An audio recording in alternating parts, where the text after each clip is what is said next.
Hello, this is Scot, Conway, PhD, GAD, 8th degree black belt with an emotional genius moment. I'm the teacher of Language of Emotions 101A and 101B, the author of Emotional IQ. And today we're talking about anger. We have broad brush emotions, emotions of duplication, do that again. Emotions of change, something must change. Anger is one of the emotions of change, so something must change. Anger, the simple, easy definition, is a broken rule. Now, the broken rule has a double meaning to that. We already know that in an emotion of change, the thing most likely to need to change is me. So if I'm angry, that means that I perceive that one of my rules has been broken. What rule do I think has been broken?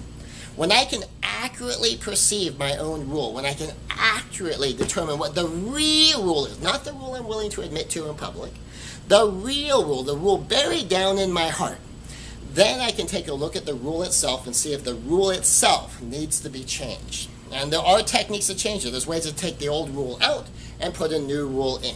There's ways to change your value structure. There's ways to change the things you must have so that way you can fix your rules. The actual technique for doing that is at least an hour lesson for the simple version.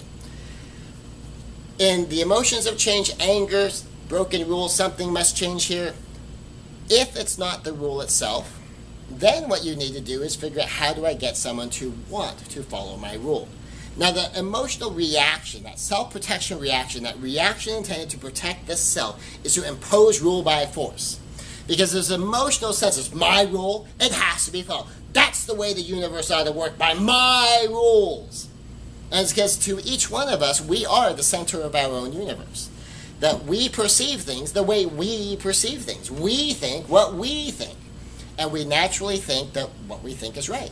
We naturally feel that what we feel is right. We naturally believe that the way we believe is right. And so that emotional reaction, that not thinking autopilot reaction, is to impose rule by force. To make sure our rule gets followed. Because darn it, my rule is right. Once you get past that, if it's not an emergency situation, you realize, okay, well, let me back off, take a look at the rule, and you might say, okay, the rule is right. How do I get it followed? Is force the best way to get a rule followed? Maybe immediately. There are times and moments where it might be, but you make a strategic decision to do that. Most of the time, the way to get a rule followed is to get someone's agreement with your rule. So if you know you have a good rule, then you need effective communication. Couple of techniques you can use: understand, define, be understood, and emotional word picture. Understand, try to see where the other person's coming from first. Define whatever terms you need to define, and then be understood is when you have some understanding of where they are, you've defined the terms so they know what you're talking about, you both are using the same words the same way, both of you. Then you help them understand what your rule is. The more you can do that with questions rather than with telling, the better off you'll be. And then emotional word picture. It's using words to paint an emotional picture of a situation so they can have insight and understanding.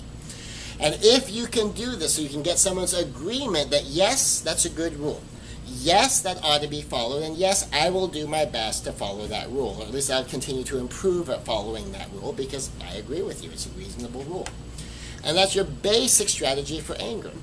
And then you can build the relationship, whether it's an employer-employee relationship, whether it's a peer relationship, whether it's a friendship, whether it's a romance, whether it's a parent-child relationship, regardless of whether you're the parent or the child. You can build and protect the relationship while also protecting the good and important rules. This is Scot, Conway, PhD, GAD, 8th degree black belt, Language of Emotions 101A and 101B, and the book Emotional IQ. Thank you for joining me for this emotional moment in teaching emotional genius for emotional intelligence development. Thank you very much. We'll see you for the next lesson.